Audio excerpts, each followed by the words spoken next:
Hey, you too. Good Good morning. morning, everyone.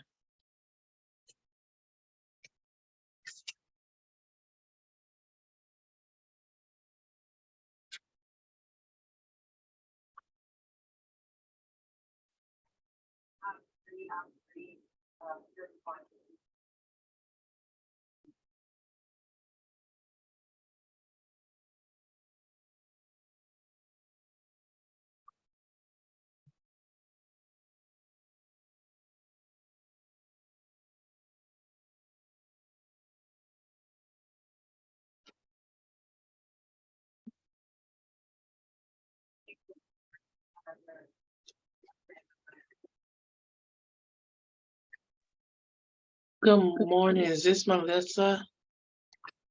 Yes, ma'am. Melissa, did you get any messages from anyone not being able to attend today's meeting? The only one that I have is from Ebony. Okay, yeah, she's had the baby. Yes. So Yeah. I know for sure Ebony, but I did not hear from anyone else specifically that's on our member list.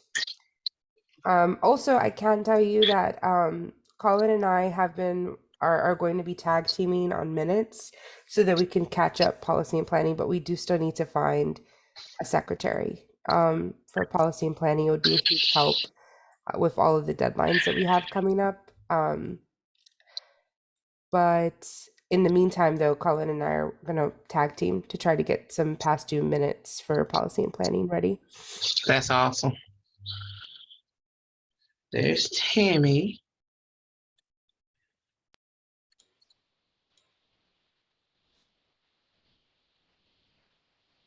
Hi, Tammy. I think we just need two more. Good morning.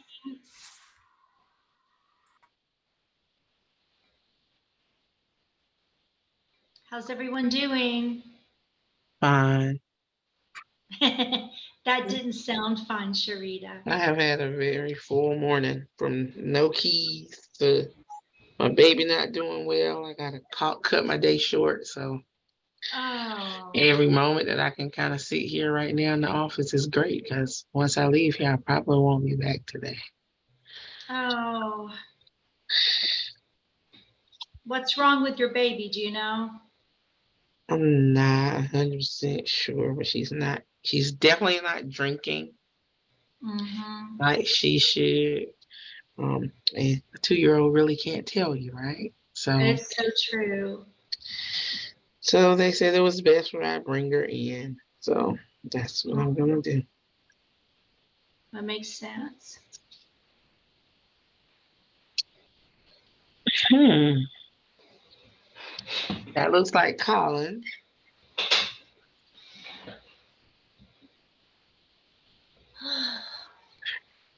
Let's see.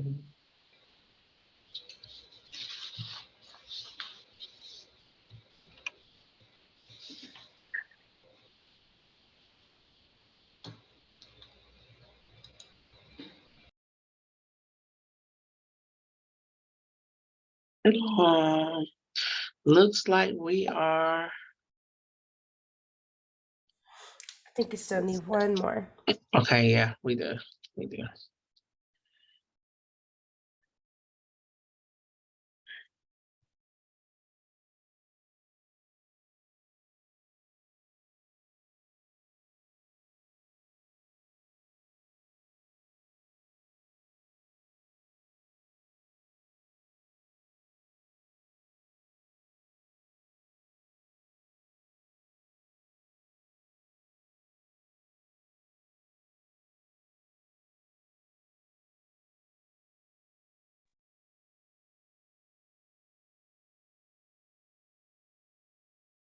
Good morning.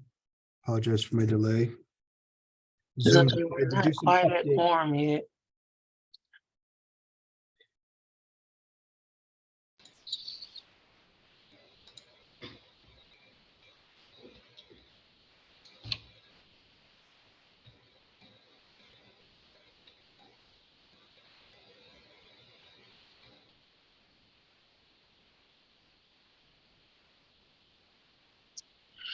Hmm. Yeah. Our potentials are Commissioner Carter and who else?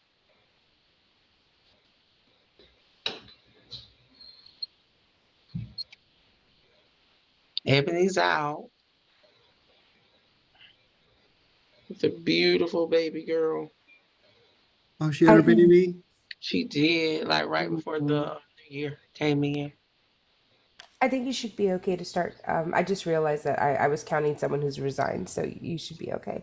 All right, well, we will officially call our meeting to order. I'm sorry we didn't get the agenda out to you guys, and we don't have minutes, but I'm hoping in the coming weeks we will have some. Please remember that we also need, we do need someone to fulfill the role of secretary. So if anybody who's on is interested or willing, it is open. We always start our meeting with our unsheltered numbers. I'm just going to give you the quick agenda. After that, we're going to do a follow-up conversation about our white flag policy with the changes that we implemented. Then we're going to go and talk about our housing choice voucher prioritization changes and update and how that's going. We will do a PIC count update. And then our last part of our meeting will be talking about a wish list that the city of Durham has asked us to come up with, some asks for them to kind of focus their energy on to help folks who are homeless here in Durham. So that's the quick run of the agenda, and I'm going to turn it over now to Colin to give us our unsheltered numbers. All right, unsheltered numbers. We have 26 families and 72 individuals. And there are 32 families reporting at risk of homelessness in 14 days and 27 individuals reporting at risk of homelessness in 14 days. So that 26 and 72 seems to be pretty stable, based on what we've had in the last few months.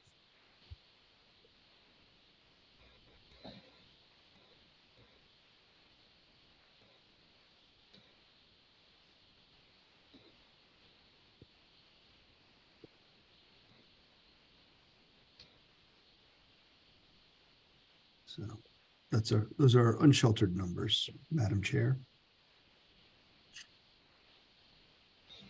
Do you want me to go to the next agenda item, Sharita? I am just talking on mute. I'm sorry, I'm having a bad morning, Colin. No, you're fine. Okay. So why is he still talking and I'm talking? Asking him more questions. Because I didn't hear you. What are your questions? I was just saying that hopefully some of the white flag efforts that we were able to do have something to do with some of these changes and maybe gave people the breaks they needed to let folks come back and stay. That's my hope. But the numbers are down from what our numbers in the beginning of December were a lot higher than this, right? 34 families and 100 and some singles. Yeah. That's what I remember. So it's good to see the numbers a little bit lower. Ideally, we would like to see them non-existent or lower than that, but this is what we have. And then the next item, we'll move along unless anybody has any questions. All right, the next item is just an update on the white flag efforts that we implemented and from our policy and planning meeting and then the subsequent HSAC meeting on last month. So Colin, you have some updates for us? So we thank you to Families Moving Forward and Urban Ministries. They agreed to bring some additional rooms and space online during that really, really bad cold snap we had in December. And we did our best to fill those rooms. People tended to not want to take advantage of them. So despite our best efforts, talking to Tammy, and Tammy, Phil, please correct me if I'm wrong, but talking to Tammy, 1 out of the 3 slots that they had, people showed up for, and they only stayed 1 or 2 nights and then left. That's correct. Yes.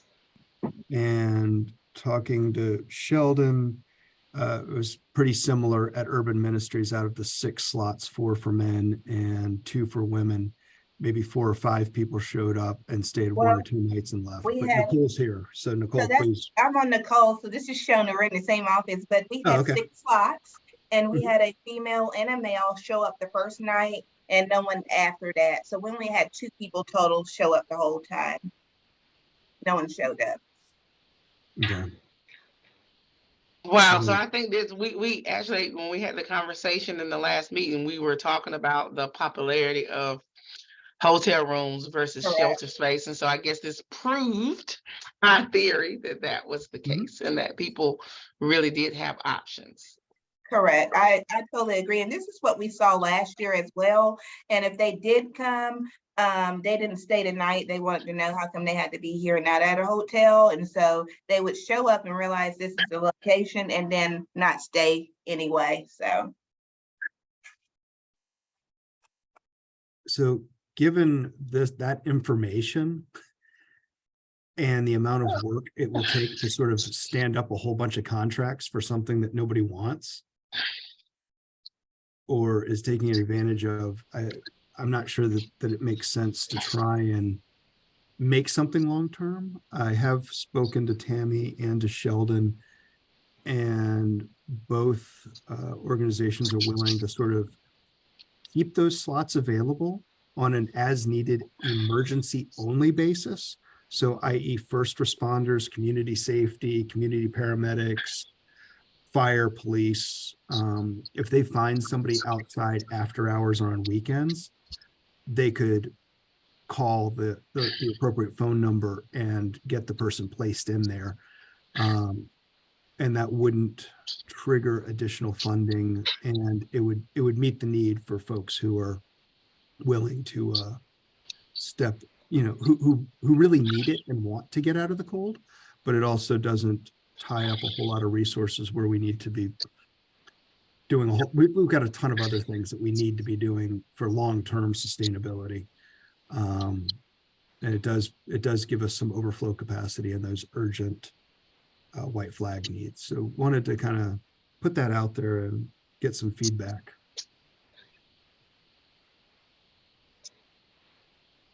I think that's a great idea. Yeah. I agree with that. We agree. Okay. Also.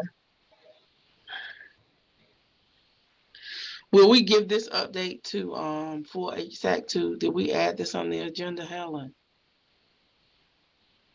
There is a white flag update, right? Okay. It's great to know. That's kind of where we are at this point. Because as the only way people want to get out of the cold is if it goes to a motel room. And if it's not a motel room, they've got better options. Yeah, is what we're hearing anecdotally. And Pre-COVID, that wasn't an option though. and it may not be an option in the future. Mhm. I mean, hotel rooms are an incredibly expensive way of sheltering during the cold weather season. Yeah, absolutely is. And, the amount of money you spend on a hotel room for a couple of weeks, it's a month's worth of rent sometimes. Right. For clarification, the number that first responders would need to call is the entry point number. No, we would send out a specific phone number to Urban Ministries and a specific phone number for the on-call families moving forward. So if they had a single male or female, they would call Urban Ministries and we would give them that specific number. And if it was a family that was in a car unsheltered, they would call the families moving forward on-call number. Okay. So we'll make sure that we get that distributed to our first responders. Now, a question, just to make sure I'm clear. When that happens, does the person get that spot permanently or just through the bad weather? That would be just through the cold weather. It'd be white flag. Gotcha. It would be sort of that particular night and sort of follow the normal, just getting in out of that cold weather and probably exiting, the next morning at some point. Gotcha. And each agency would kind of decide what that exit time would be, whether it's 7 o'clock or 10 o'clock or, I'm not willing to speak on behalf of urban ministries or families moving forward and what those, exit times might be, because each one of those might change on any given day and depending on the needs and the external temperatures and ice and things. Yes, Commissioner Carter, good morning. Good morning. I really apologize for being late. You probably already answered the question I'm about to ask, but it sounds like you all are talking about White Flag Night and our capacity to be sure everyone is sheltered on those really super cold nights. Mhm. So it sounds like we're saying we feel fairly confident now in the robustness of our system, that we do have the capacity to shelter those who need it. For those who want to get out of the cold, yes, there are a lot of people who don't want to get out of the cold unless it's a motel room. If it's anything less than a motel room, they would rather be outside, is what we just learned from our last extreme cold snap. Any idea why that would be? I mean, I think that's something we need to ask ourselves too. In dealing I with would this. be more interested in learning from the consumers why Mhm. they think it's not, and we don't ask Mhm. that question, right? So we tried it because I feel like if people feel like there's an option for a hotel, I think that's when it's the game changer. This was not an issue pre-COVID, but what COVID showed people or made people think was that, oh, the system can afford to pay for people to have private hotel rooms. And that's not the case. I don't know if we trial it out longer, if that would change or not. But at You this point, it looks like people are more interested in having hotel space as opposed to a place out of the cold. So You what know, we're I- saying, Rita, oh, go ahead. so no, I was just gonna say, I agree. I think that, previously we definitely had more takers with White Flag, but there was only one option, right? But now there was at least the illusion of an option. And so of course, folks, they're able to demonstrate a preference, that it's a little different when there is only one option on the table or perceived option. So I definitely agree with you. So I think that it's complex. I think it's a little bit more complex than that because, I'm still learning a lot about our homeless populations. And I don't know if you guys saw the New York Times yesterday, but the New York Times Magazine just did a whole expose on Dr. O'Connelly, who works with this population. And one of the things that really struck me that came out of what one of the, I forget what he calls them, street something, that are unsheltered on the street, that are refusing to come in even on the coldest nights, are saying that they would rather be out on the street than come into a shelter situation, because of a number of reasons. They feel more comfortable on the street. They feel that it's less noisy. And so they were talking a lot about how complex it is for each person. And in reading through that, I thought, okay, well, how many of these families or these individuals that are on the street have that same kind of mindset, and how do we still speak to that and keep them warm? I don't know, but clearly they're not coming into Families Moving Forward, the families, and they're not going to urban ministry. And I'm assuming, I haven't spoken with Drew, but I'm assuming they are going to the hotels, but I don't know that for sure. But I just think that it's a really complex issue when you're dealing with people that have different feelings about what's going on. It may be something with mental health, it may be medical, it may be just that they don't want to be around people. I mean, who knows? But I think that you're right, Sharita. I think it would be a great question to be able to say to them, well, why not? Why don't you want to come in? You know, we're here to help you. Just ask them. I would agree with that, Tammy, and I do think that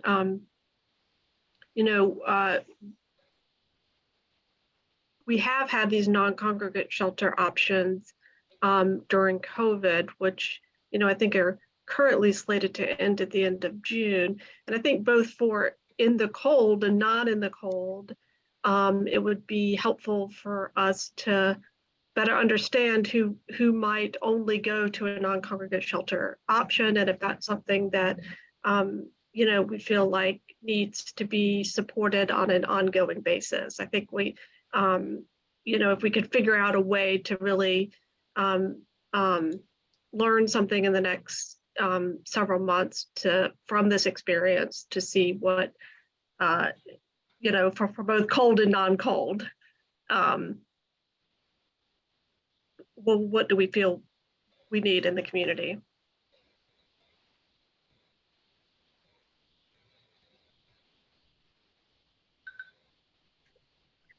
Yeah, I'm also remembering, I think, during some of the reports that we've received, sort of summary evaluation, end of year reports, that there was some data point that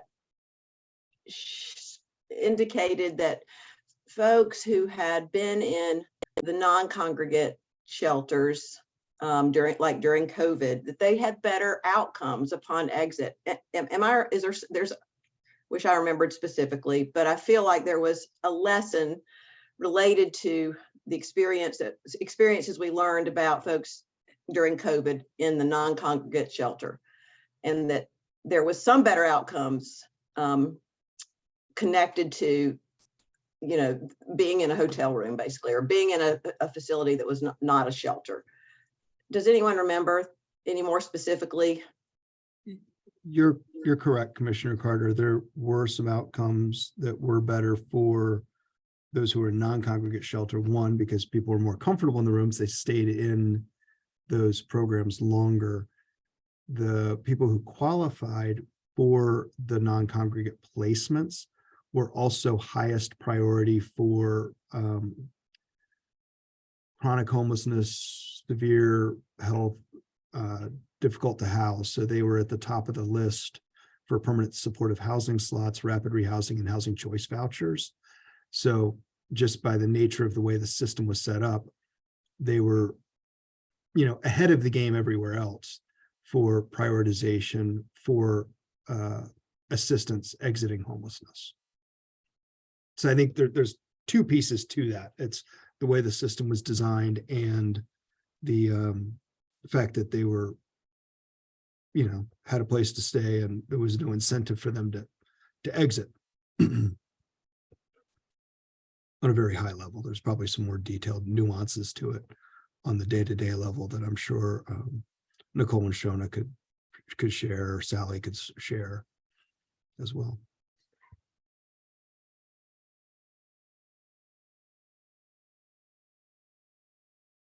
Sally, Shona, Nicole, you guys have any thoughts? I apologize. Somebody had stepped into the office. Can you repeat what you would like our thoughts on? We just had to interrupt. Sort of the reason for why outcomes from people in the non-congregate shelter exiting to permanent housing were generally a little bit higher than people exiting regular shelter or unsheltered homelessness to permanent housing. I think for the reasons that you mentioned, as far as the prioritization and so forth, many of the folks that were eligible to stay in the non-congregate shelter also were, eligible to be prioritized for rapid rehousing slots or PSH or whatever when they were available, or a housing choice voucher.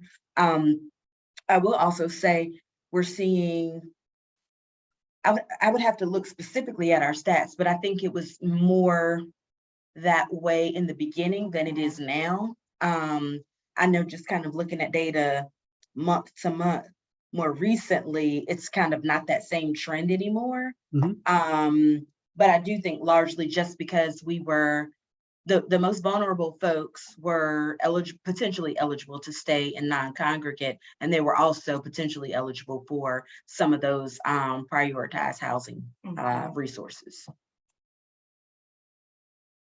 And we will have a challenge come June 30th when non-congregate shelters, come to a close. What's going to happen and what are the plans there? But that's just putting it on the radar for conversation for next month, because we are going to need to start planning that out, because at some point, we'll stop accepting people into the non-congregate shelters because we need to move people out. And if we keep moving people in, it makes it harder to move them out when we don't have places to move them out to. And,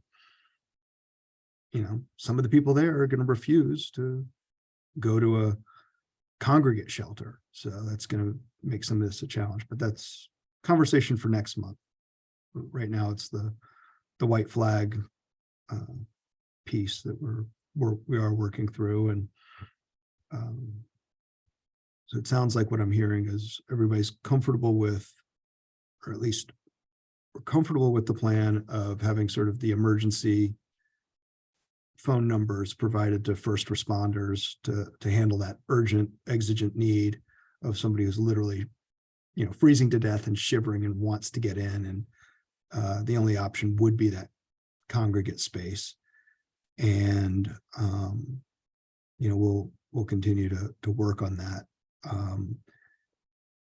Is there, the double-edged sword of this is, of course, we could always stand up additional, well, I can't say we always could, but we could explore the ability to add additional motel rooms, which Open Table has been doing when they're able to. It's just sort of the piece of making sure that they've got enough money to last the whole cold weather season and be able to help people. So it's, we could, spend a fortune and burn through 4 months of money in a month, or sort of have a limited amount. We could, I could talk to Open Table and see if we need to expand that if we get another really severe cold snap. But even Open Table has had people not show up to motel rooms that people have said, yes, I do want it. So it's kind of that challenge.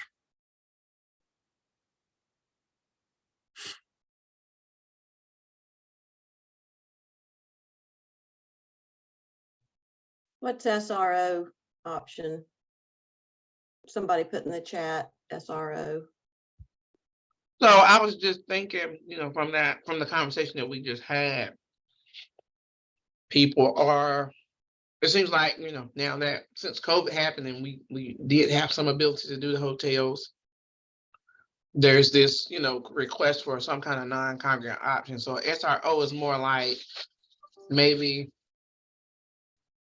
a building or house that has like 4 rooms with a shared like bathroom, kitchen, living room option as like a go-between option that's not quite a hotel room, but also not congregate shelter space. And is that like a happy medium where maybe we can look at something like that to accommodate some folks, even if it was some kind of white flag resource, or serve some kind of dual purpose, like something else in warm weather times, day center or something else, but the cost might be a little bit cheaper than a hotel in my mind. So I don't know, but just a thought. We'd have to build it. We don't have Right. anything. Right. And then you got to figure out how to operate it and maintain it in the long run. Of course, I know. That's why I said some dual purpose, Mhm. because we have to figure all of that out. Yep. Does anybody have anything else to add to the update on white flag at this time? This will come up on the agenda for HSAC, so there will be an opportunity for you to think about it, and if you want to add to the discussion at that meeting, which is the 18th, right? Then you could do so. That does sound correct. I have a quick question. I hope it's probably not quick. Helen and any others who have contact with people who are experiencing unsheltered homelessness on these cold nights, are you encountering families or individuals, who you think should not be out in the cold during the night, and they are, because you have no way of helping them, or they refuse to go to the emergency shelter space?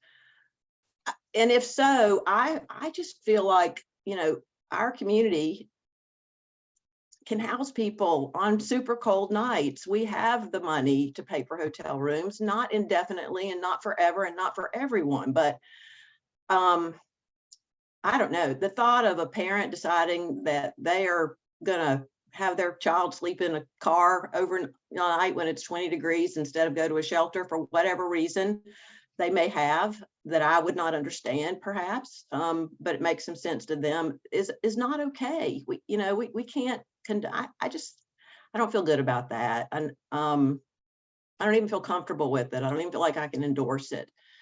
I don't have a solution though. I feel like, there's so many smart people who have experience with this and know so much. And I don't. I'm here, just trying my best to connect the resources that we have to the needs in our community, and just think we can do better. Want us to do better if we can in any way. And I agree with you, Ms. Carter. I was just going to say, I know we said the word and used the word comfortable, and I'm not sure what was said in the article, but what I've heard is a number of people, especially families, feel unsafe. And if safety, that's a whole different reason for saying, I don't want to bring my children into this space, or I'm not comfortable coming in. Safety. So I just want us to consider that as well. That's one of those key reasons that people don't want to come in.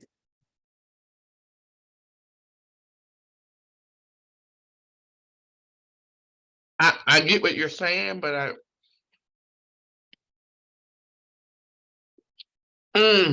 how to phrase this? I don't think being outside your car in the city of Durham anywhere is safe. Our crime at this point is just so bad. I do understand that, but if I was correct, families were going to Families Moving Forward. Singles were going to the UMD space. Is that correct, or was it Correct. capacity at UMD for families? No. So there were other families that were there. And I think that the other thing is that we also have to be careful with the narrative of, I understand safety is important, absolutely. But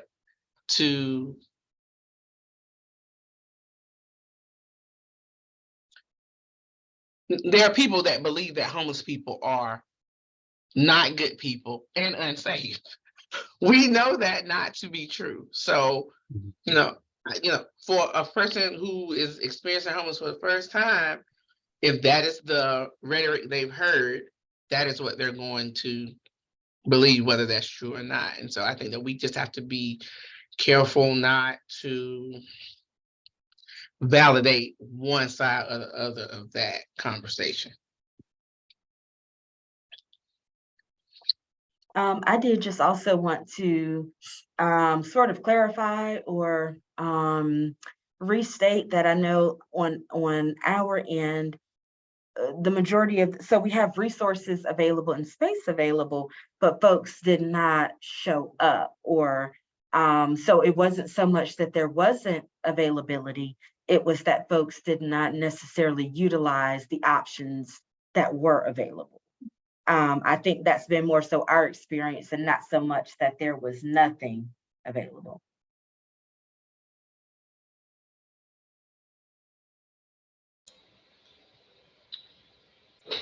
So I would agree with what has been said here about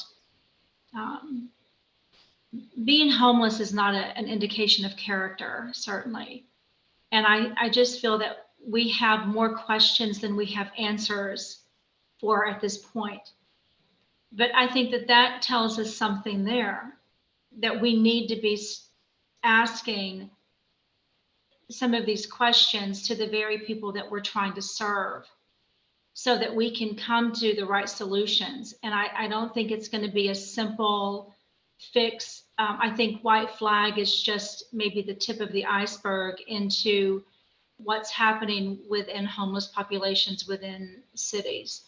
And I think that that's what we're seeing here. We have a lot of questions about why we're offering this, we're offering that, why.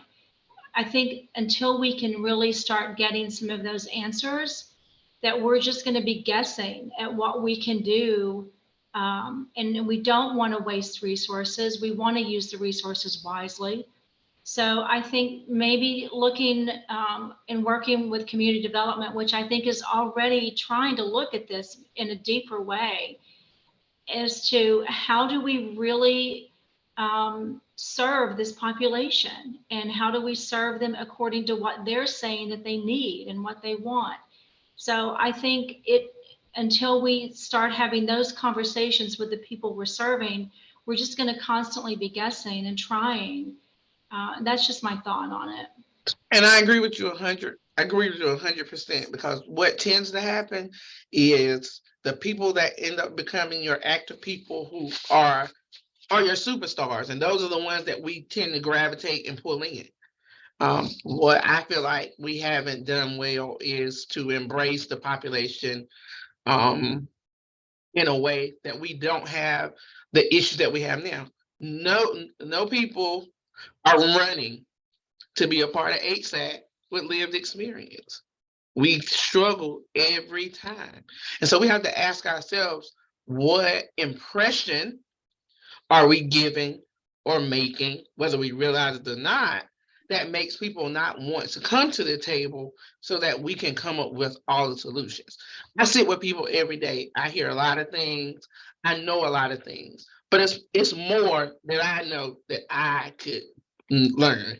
There's more information that I could get, that I could glean, so that we are actually doing things that are responsive and where folks who are homeless feel supported and cared about in our city. I do not think we're doing a good job at doing that.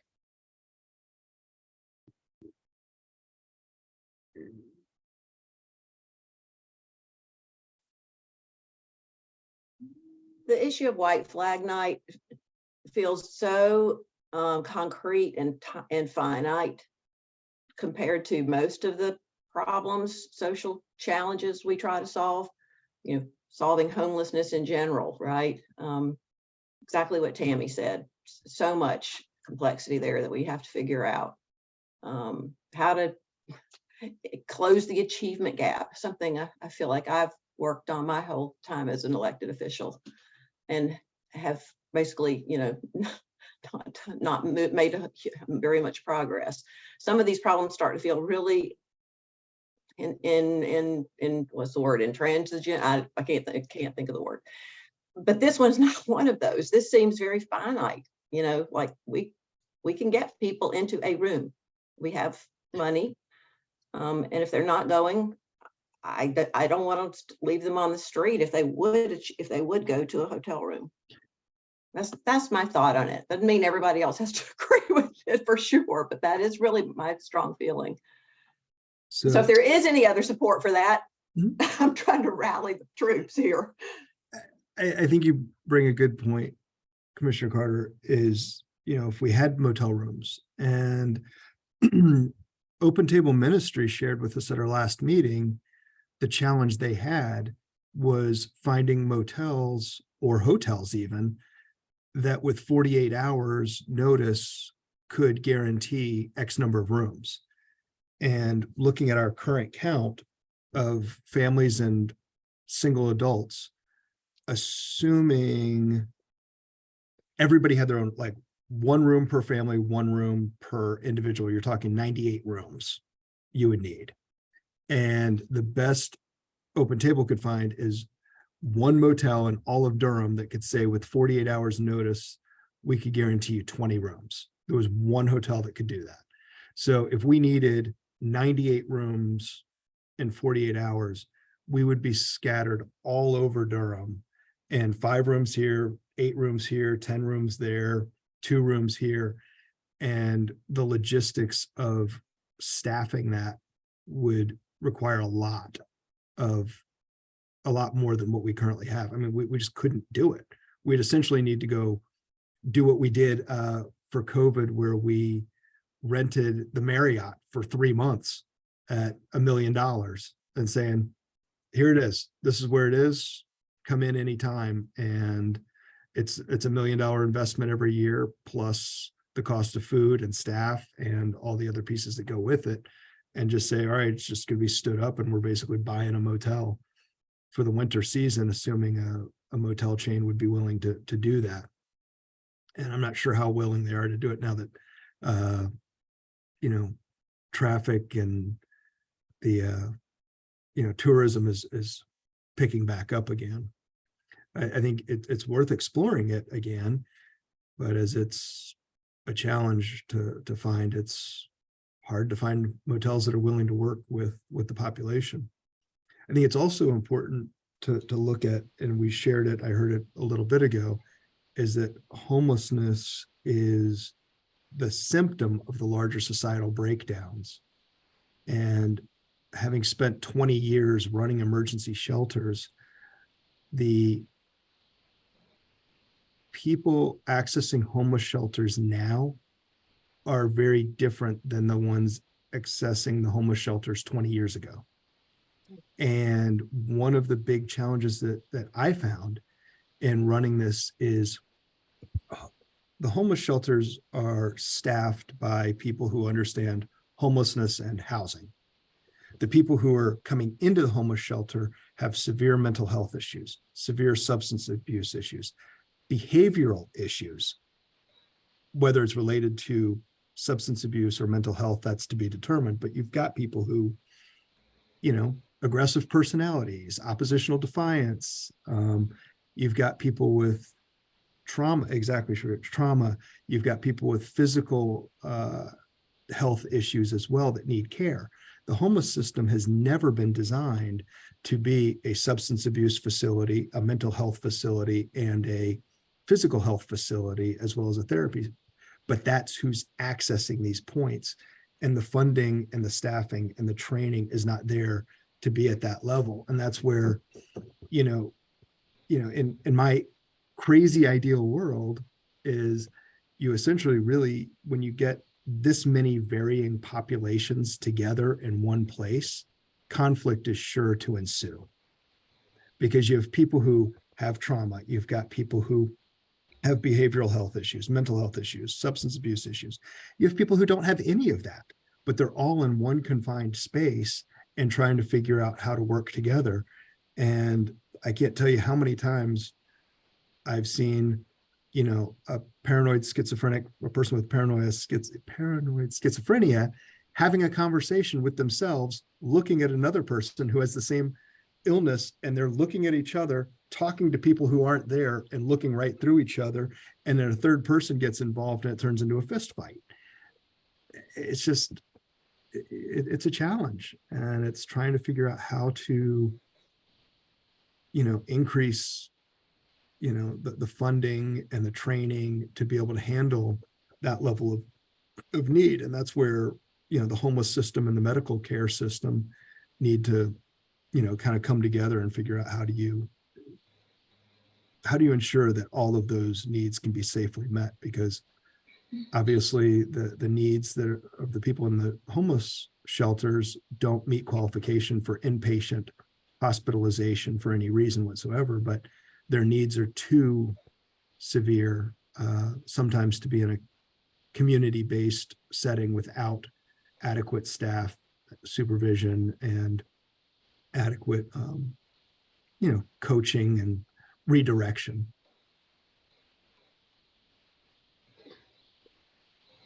So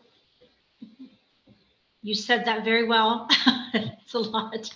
It is. back to looking at the finite. So I get to put on my hat now. That's my comfortable hat. And that's my public administrator hat. So, and we've had these conversations. I don't have a social work background, but in thinking through it from the finite problem and looking at the time that we have left in this year, and hearing, Colin, the logistics of trying to come up with some type of a solution for white flag, I would say that the chances of achieving that within the next couple of months would be very near impossible from just my perspective from that public administration background. But possibly we could start considering as we now and maybe do an ad hoc committee to prepare for next year as we're looking at things like logistics and who could be some of the partners and how can we work more together, and what would that look like? I think that could be a possibility. But I think to do it within the next couple of months when white flag is going to be over would be a near impossible task, and certainly something that this committee wouldn't be able to do the lift on. And I'm assuming community development has got a lot on its plate as well.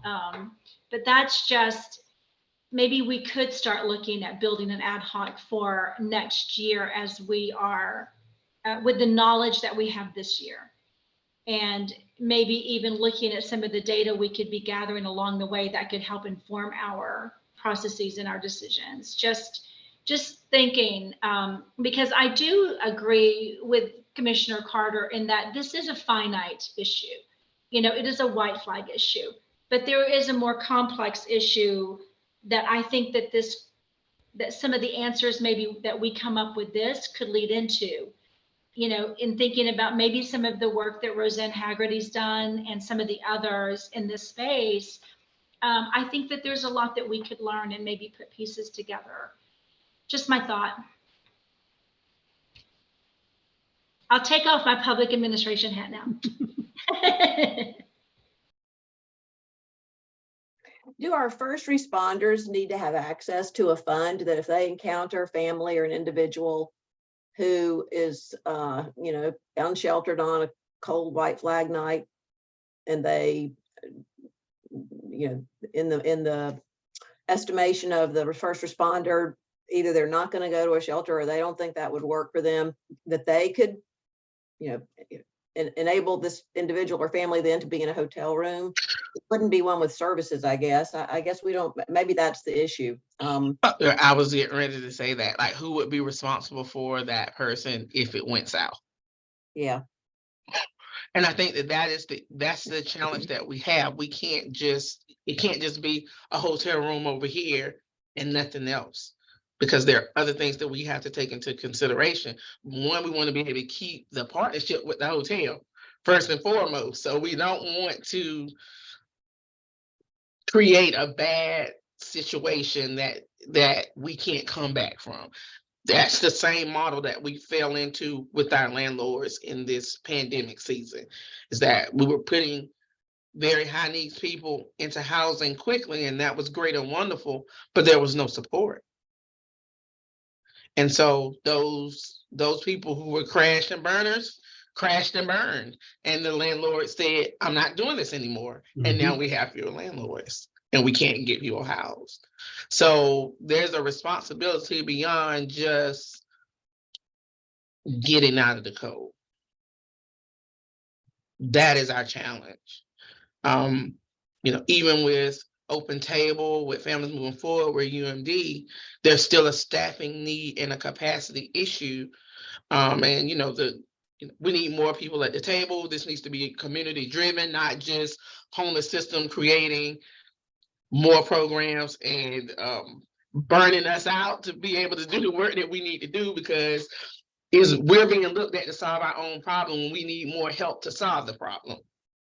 And I think we fall into that space a lot, especially in Durham.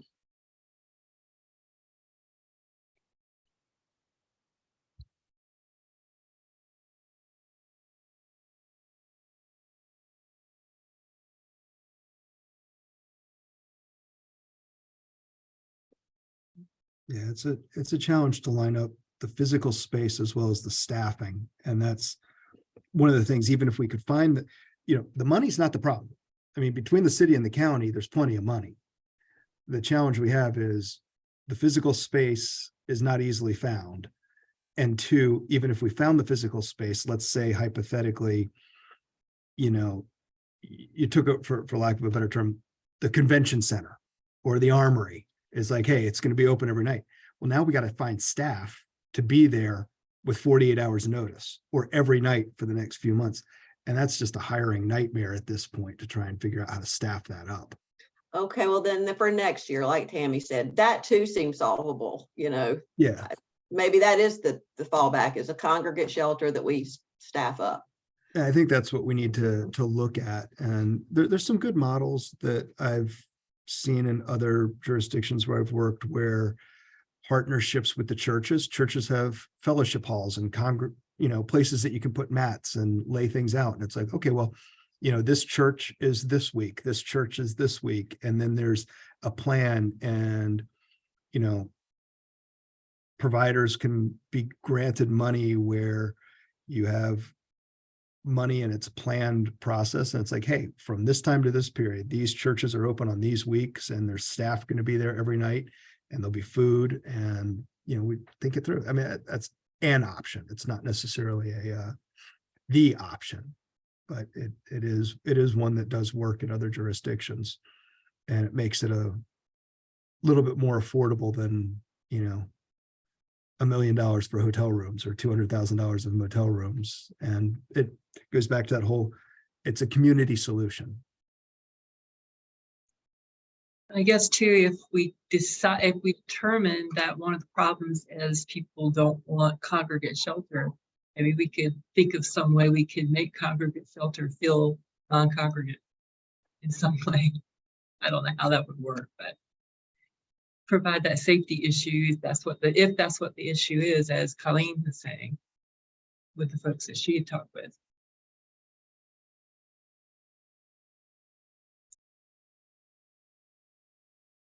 Have we exhausted this conversation, or we need to continue? This will continue to be on our agenda as a topic to discuss in the first 30 minutes, every meeting at least. Do we want to see how the next 30 days goes? See if something changes.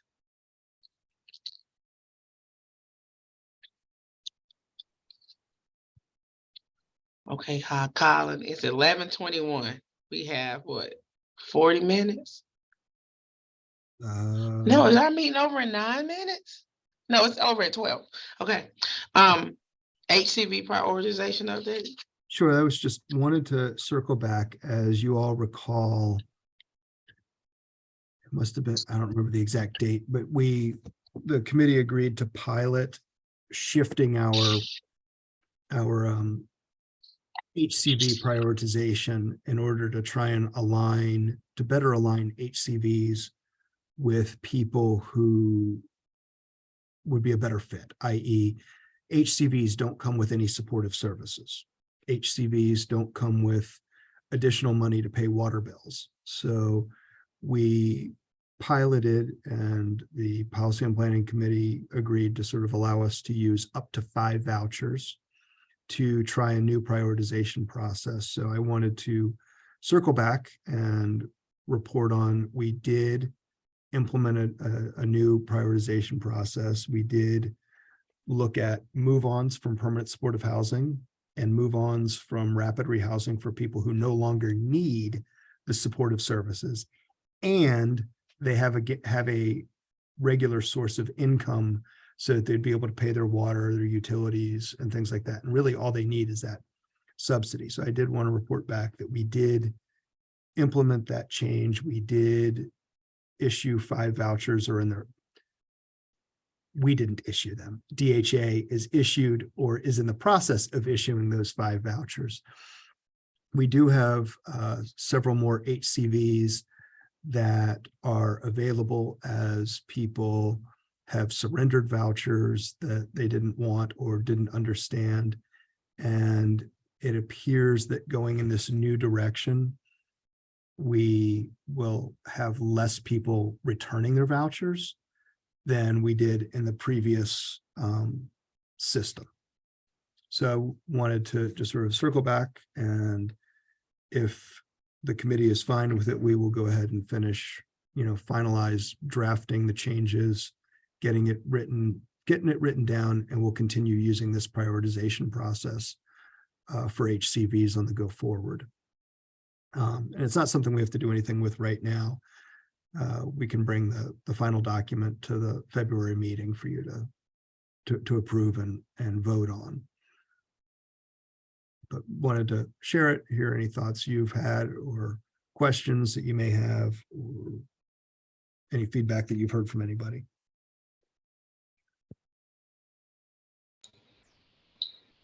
I think those are very positive numbers, Colin.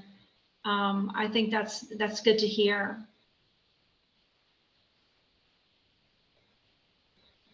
Thank you.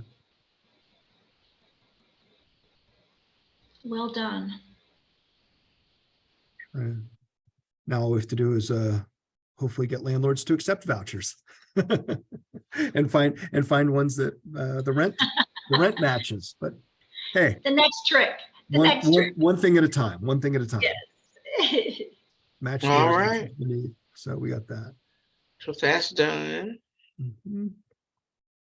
The pit count update. Yeah, that was just, Lloyd was planning to present today, but he had a family emergency he was out of town for. So just as a reminder, we do have our pit count on January 25th. Housing for New Hope is taking the lead on it. And I believe I just saw something that the mayor and, is it Commissioner Howerton? Is that the Commissioner Carter? Who's I think it's Howerton, isn't she the spokesman of the commissioners? Yes, she is. She's our chair. Yes. Chair. That's it. I couldn't remember the title. So I believe Russ confirmed that Commissioner Howerton and Mayor O'Neill are planning to speak the night of the pit count, just to sort of welcome folks. And we are doing the in-person canvassing again, like we used to pre-pandemic. So this will be the first year that it'll be groups of people going out. So if you are interested, you can always send a note to us and we can make sure you get connected, or reach out to Housing for New Hope directly if you're interested in participating in that point in time count. I know that I got an email as recent as last week saying that they still needed people to lead teams. So anybody is so inclined. And I think they have the training coming up, because I did sign up this year. This will be my first year to do this in Durham. So there's training for us newbies coming up soon. I forget the dates, but when you register, the training options come up for you. And we do use an app that's free. It gets downloaded onto your smartphone. It's called the Counting Us app. And it is very, very user-friendly. It sort of gets you to go through a whole list of questions. Of course, part of the training is when you're dealing with people who are a little bit scared of technology or paranoid, it's probably not a good idea to pull out a phone and start putting stuff into it. So having a conversation and kind of memorizing the answers and putting the data in at around the corner is a better way to go with it. But it is a very streamlined process and much better than the old days of clipboards and handwritten notes. And it makes data tabulating much easier for Lloyd and our team to go through, because we're not trying to, was that an 8 or is that a B? Is that a 1 or a 7? Is that a 4 or a 9? This helps. So thank you. And hopefully anybody who's interested will sign up and participate. All right. Any additional questions, comments for Colin as it relates to the point time count? All right. So read our next. I do. Wait a minute. Oh, I do, go ahead. Sharita. I'm sorry. Hey, Please. Colin, Miss Yes, ma'am. Angel. how do you sign up to be a lead? I've done this several times, but never to lead. So should I ask Lloyd? Yeah, you can send Lloyd an email and let him know that Yeah. you're planning that you'd like to, and I can let him know and let Housing for Yeah. New Hope know that you're planning to, that you'd like to be a lead as well. Yeah, because we did it last year, Mhm. but it didn't really pan out too good, due to the COVID, but it was okay. But it was hard because there was no one around. Well, but yeah, I think I tried out as a lead this year. You got it. Thank you. No Thank problem. you, Angel, for your willingness to do that. Yeah, gotta give back. Lived experience is the best experience. Mhm. All right. So the last item on our agenda is about a wish list. So community development was contacted by our city council to ask, hey, what does the homeless continuum need? And can you guys actually come back to us with a list of your top 3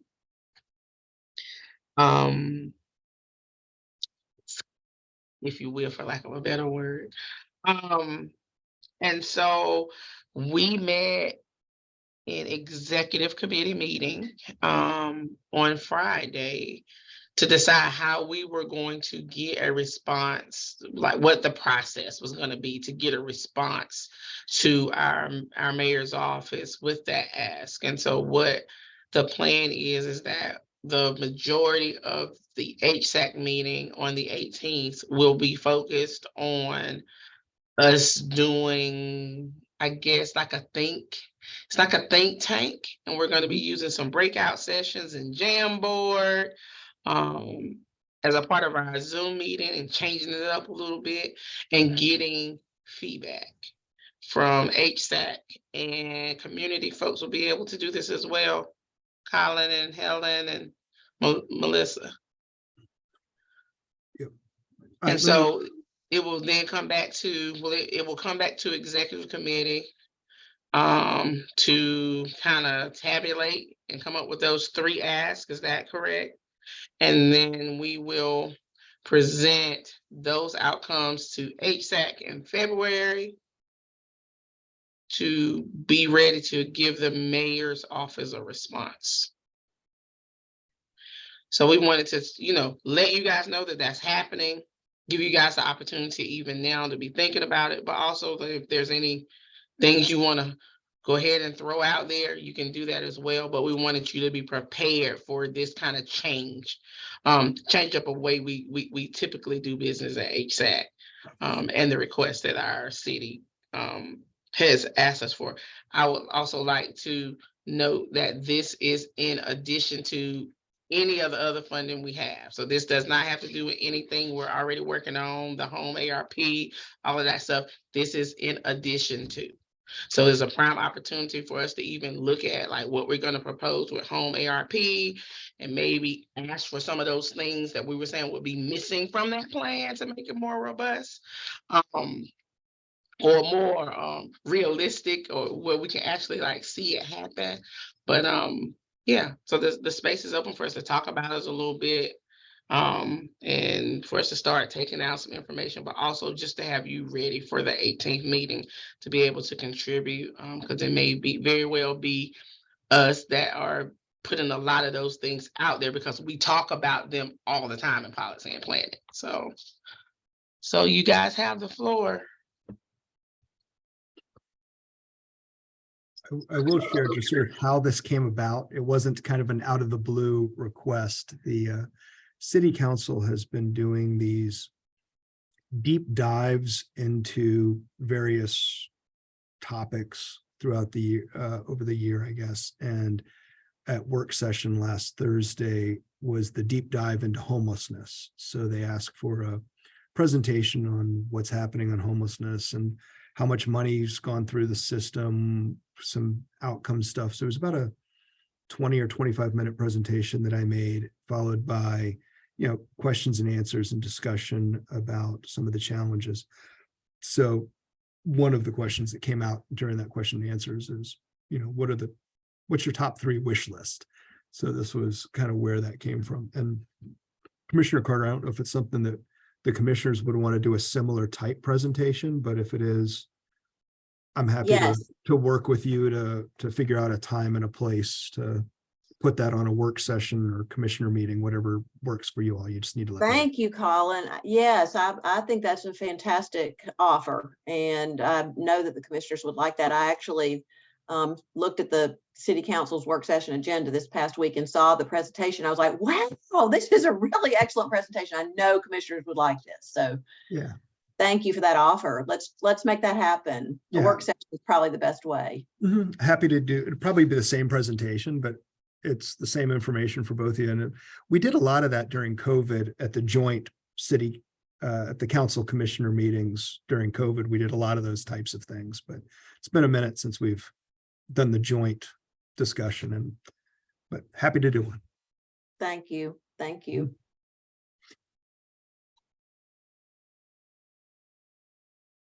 So, Anybody have any thoughts, anything they want to throw out there as it pertains to this wish list? You guys, didn't HSAC submit a letter to the city and the county with a funding request, like a nice budget and categories and requests for funding? And I don't remember that getting a lot of discussion or traction. And so maybe that's a good source to pull from. you are correct, Commissioner Carter. That was one of the requests that came out as the COVID funding was ending. And that's how we ended up, as that COVID funding was ending, that's how we ended up being able to extend our non-congregate hotel. The county is paying for the hotel rental and the city is paying for the supportive services that go there. And, you know, the city paid for some, we ended up kind of dividing and conquering. Yes. So it was kind of an equal way of doing it. So that's what came out of that request. But I think this is kind of the, you know, beyond that, you know, sort of try and come up with that wish list. And some of those wish list items may be things that take years to build if it's a physical structure. And I think our goal as CDD and working with HSAC is to try and figure out, okay, here are the things that are long-term, here are the things that we might be able to do short-term.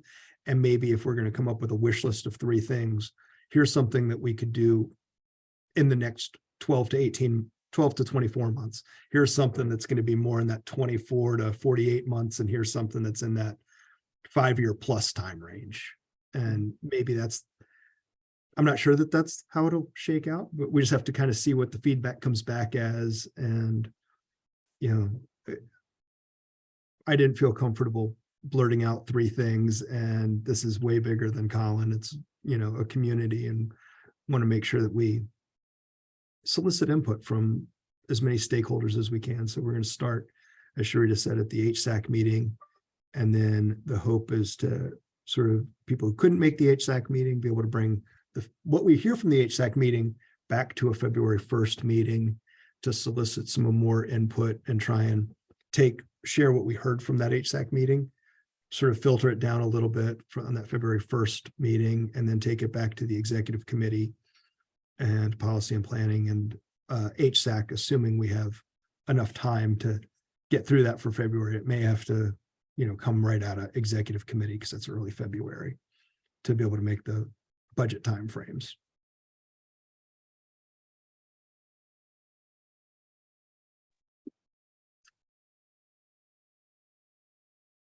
All right, this is the last item on our agenda, you guys.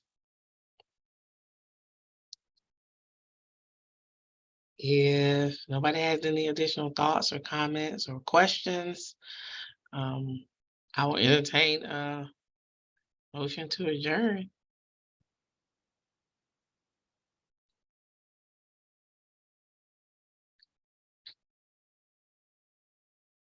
I'll move to adjourn.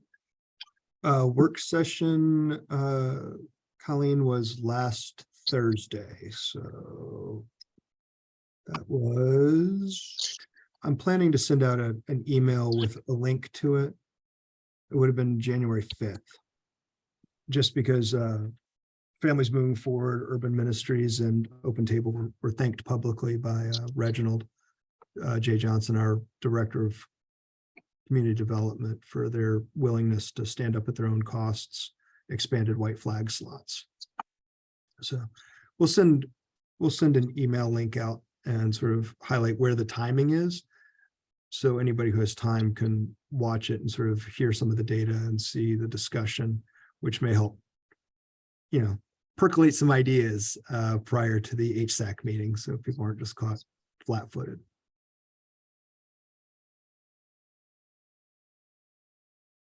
All right, so I have a motion, second. Second. Yep.